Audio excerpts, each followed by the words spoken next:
Hello friends, today we are going to discuss about Akathisia. I am Dr. Suresh Badadmat, Professor of Psychiatry, working at NIMANS, Bangalore.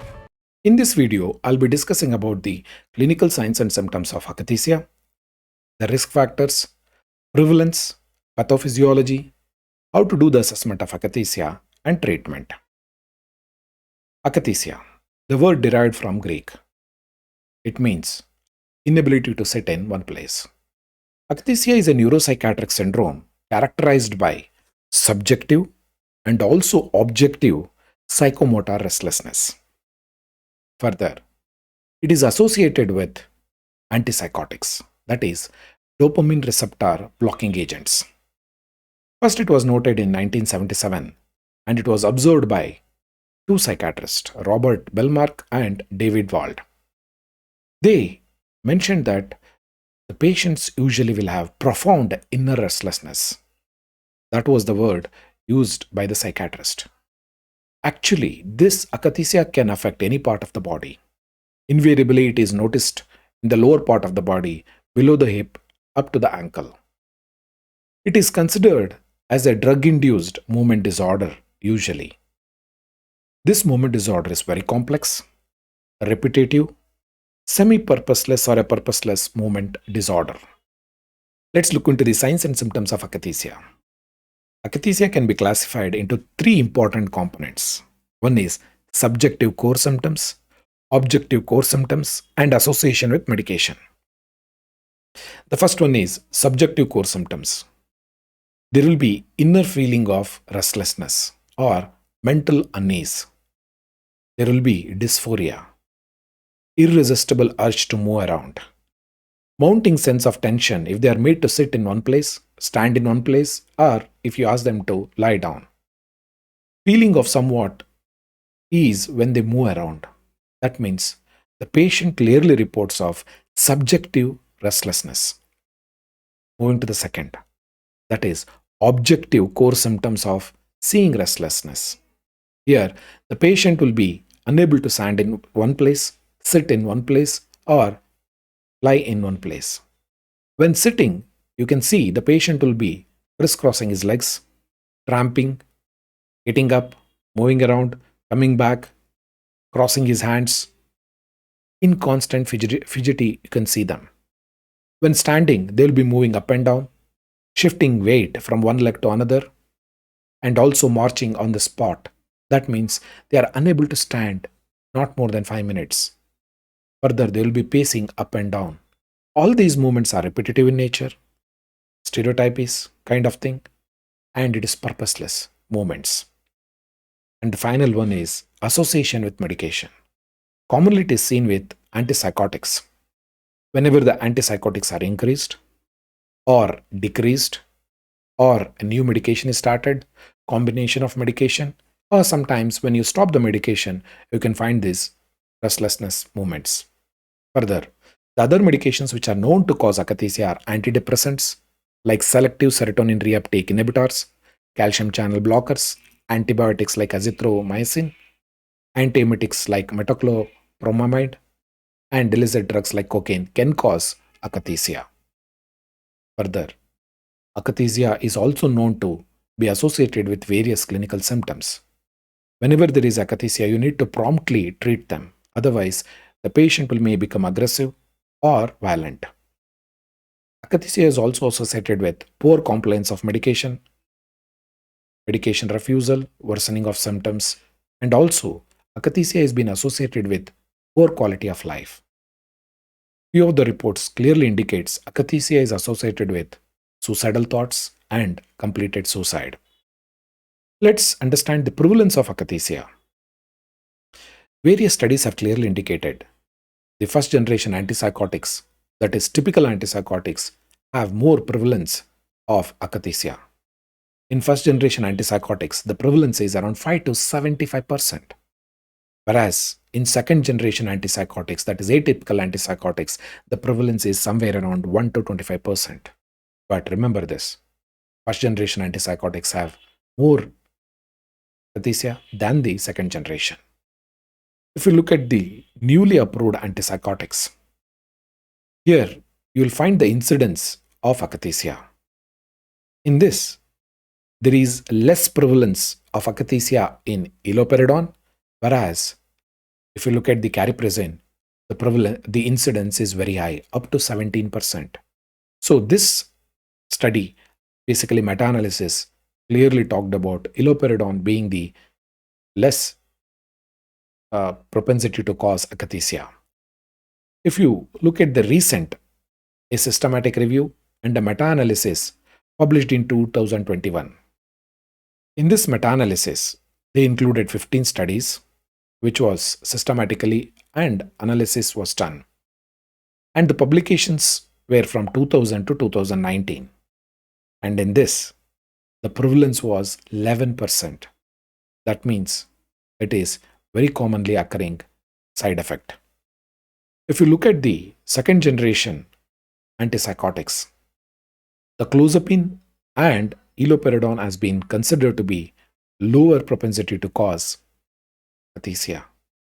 However, there are various medicines such as high propensity to cause the akathisia are risperidone, which will be up to 11%, lurazidone up to 22%, and in few case studies, olanzapine is also being considered.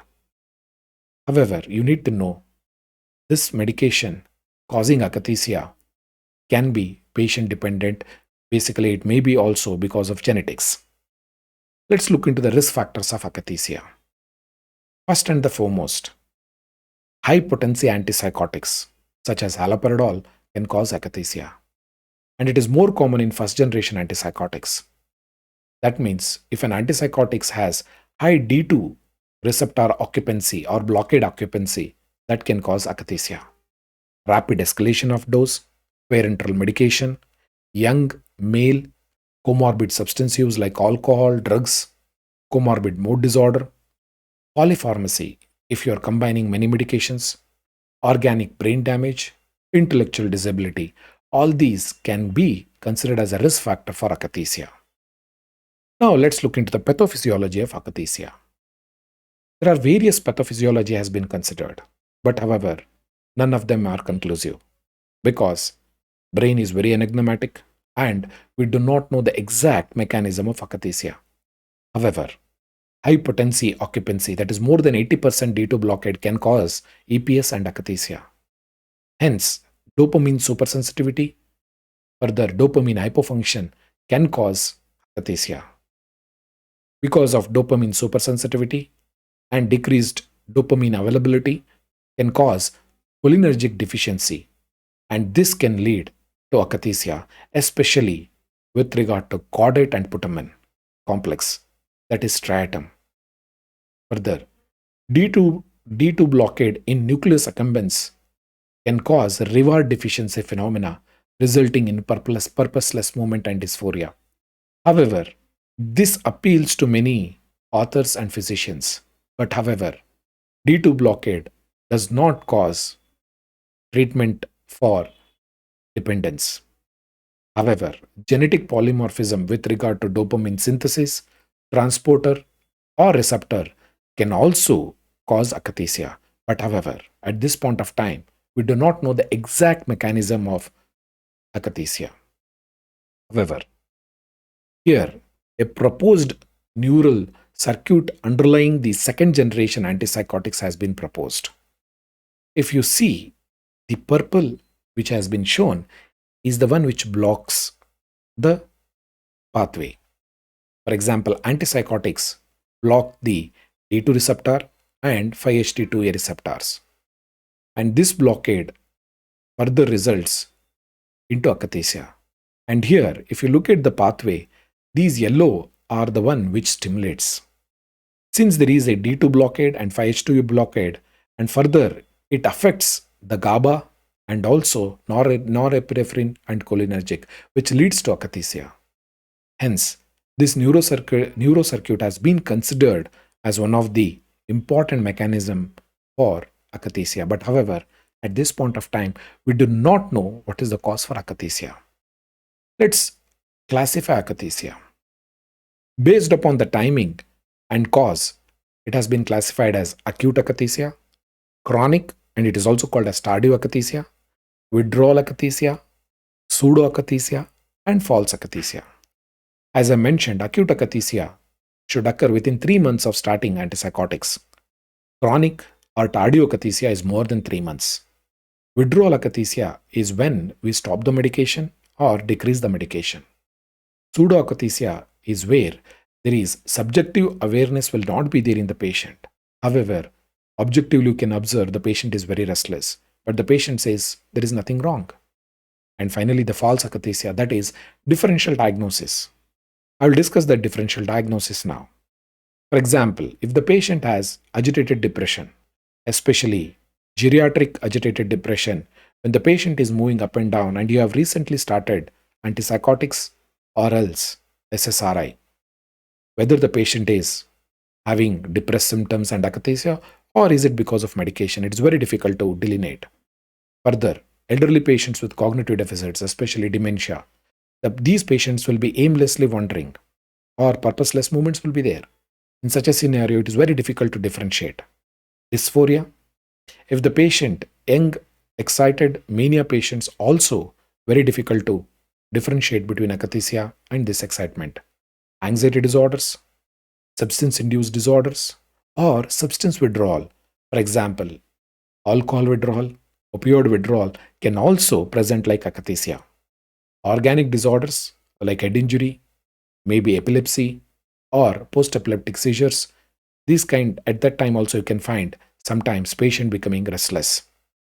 Further, insomnia and restless leg syndrome is also can be considered as a differential diagnosis, and other neurological disorders such as Parkinsonism, all those disorders can be considered as a differential diagnosis for akathisia, and you should know how to get the history properly and also examine the patient.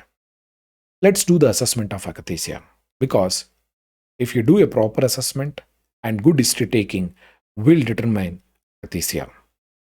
First and the foremost, the best and very well appreciated scale is Barnes Akathisia Rating Scale.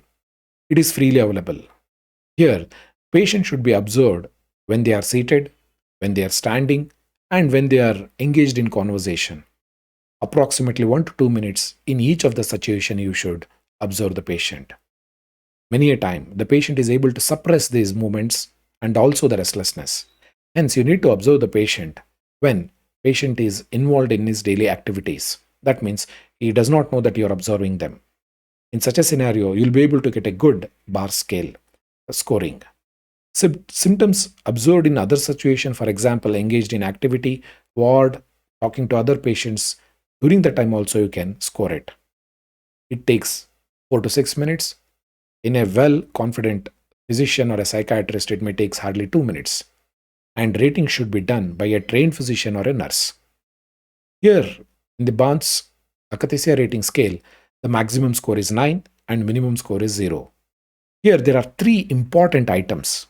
One is objective akathisia, subjective awareness, and subjective distress. And each of these 3 items are rated on 4-point scale, that is 0, 1, 2, and 3. Finally, the total score is added by considering all these 3. And you need to do the severity rating scale. For that, global clinical assessment of akathisia will be done. Here, it is a 5-point scale. From 0 to 4, you will be rating. The first one, objective. If there are no objective restlessness, 0 will be scored.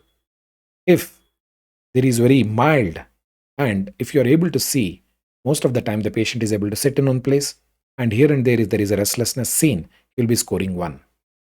2 will be scored when, if you see the patient for 5 minutes, and if it is less than 2.5 minutes, if he is able to sit in one place or stand in one place, then you will give 2. And in the observation period, if he is most of the time restless, then you will be scoring 3. Moving to the second important point, subjective awareness of restlessness. Here, whether the patient is aware or not. If he is not aware of the inner restlessness, 0 will be given. And if he reports of non-specific inner restlessness, then 1 will be given. 2 will be given if the patient is aware of inability to keep the legs still or desire to move the legs or complaints of inner restlessness aggravated specifically when he is made to sit or stand in one place for a long time. 3 will be given when the patient reports of intense compulsion to move around or pace up and down, then you will be scoring 3. Please remember, it is awareness of restlessness need to be scored here. Moving further, now you will be scoring for the distress related to the restlessness. If he reports no distress 0, mild distress 1, moderate 2, and 3 severe. Moving to the final one, global clinical assessment of akathisia. Here, you will be looking at the amount of time he is being restless and at the same time how much it is interfering in his function. There is no evidence of awareness of restlessness and objective you don't see anything, you will be scoring 0. 1 is questionable. That means there is a doubt whether he has akathisia or not. 2 is a mild akathisia where awareness of restlessness in the leg and or inner restlessness, that means pseudo akathisia. Here you may observe the akathisia, but the patient may or may not report of inner restlessness. Moving to the moderate, that is scoring 3. Awareness of restlessness, you can see characteristics of movement such as rocking, moving up and down, pacing up and down, and patient reports of distress. That means the 3 will be scored when the patient has both subjective, objective restlessness. Marked akathisia. Here, if the subjective experience is there, at the same time objective experience is there, you will be seeing it, observing it, and patient is able to remain seated for at least 5 minutes. If it is there, then you will be giving 4. If the patient is unable to sit even for 5 minutes or stand for 5 minutes constantly, then you will be considering as severe akathisia. So, after using Barnes scale, you will be moving to the treatment of akathisia. There are various studies have been done. Recently, there has been an important recommendation given by Canadian Psychiatric Association, which was published in 2018. This is a study. I request all the viewers to study this important guideline. This Canadian guideline, I'll be summarizing this. After going through various studies, meta-analysis, systematic review, they came into this conclusion. First and the foremost, they have recommended baseline structured assessment has to be done. And of course, the bar scale is the best for assessment of akathisia. And important is, the initial approach is to decrease or reduce the dosage of antipsychotics if the illness permits. That means, can we reduce the dosage should be the first attempt. Second one, can we stop the medication? Further, if we are unable to stop the medication, you need to switch over to the medication which are considered generally safe. Maybe such as clozapine, olanzapine, aripiprazole can be considered. However, the final step will be adding the adjuvant medicines such as beta blocker, that is propranolol, anticholinergic drugs, I'll be discussing that, and also 5-HT2A antagonistics, that is atypical antipsychotics, benzodiazepine, and vitamin B6 can be considered as a adjuvant medication which can be added later. Now, when I discussed about switching options, here you cannot stop the medication. If you stop the medication, patient will have a relapse. In such a scenario, the best drug to choose is either clozapine, olanzapine, or quetiapine. Please discuss with the patient family members, talk about the risk, talk about the benefits. What if we stop the medicine? What we increase the medicine? What we switch over the medicine need to be discussed. However, the Maudsley prescribing guidelines in psychiatry talks about very low liability of akathisia in aripiprazole, lurazidone, and ciprasidone. This is the Maudsley guideline has been prescribing. But however, there has been a discussion and also few studies in open label has told iloperidone has a lesser propensity to cause akathisia. However, this requires to be studied in larger population in RCT. One more important study which was published in British Journal of Psychiatric Advances. Here, Jetwa, the researcher, did an amazing study and talked about the recent evidences with regard to akathisia. Let's look into this. In this, if you see there, the first line of management, as per the evidence available, a reports of mirtazapine should be the first line. Second line, considering there is a partial evidence, clonazepam 1 mg daily, or else third line is adding beta blockers, that is propranolol or procyclidine, if Parkinsonism symptom is present, can be considered. However, the treatment should be given at least 1 month, that is 4 weeks, before switching from first line to second line to third line. In addition to pharmacotherapy, patient should have a regular risk assessment. That means you need to do the structured assessment and also discuss with the patient and the family members with regard to the medication, side effects, and at the same time, you can also discuss how we can reduce this akathisia and what are the other distraction techniques can be considered. Further, if you look at the evidences with regard to anticholinergics, benzodiazepine, and beta blockers, the Cochrane review done in 2002, 2004, and further the meta-analysis have clearly has said that there is no evidences either to say no or to yes for both anticholinergics and benzodiazepines, because the data availability is very less and there are no much RCTs, large scale sample size study are very few. Hence, the Cochrane review reserved its opinion. It said clearly to either to say for anticholinergics or benzodiazepines, the evidence to support or to refute is not available. With regard to benzodiazepine, especially clonazepam, the studies have said partial improvement with clonazepam as seen after 7 days. That means clonazepam can be considered. To conclude, my dear friends, akathisia is very common. The prevalence is somewhere around 10 to 25% in atypical antipsychotics, that is second generation antipsychotics.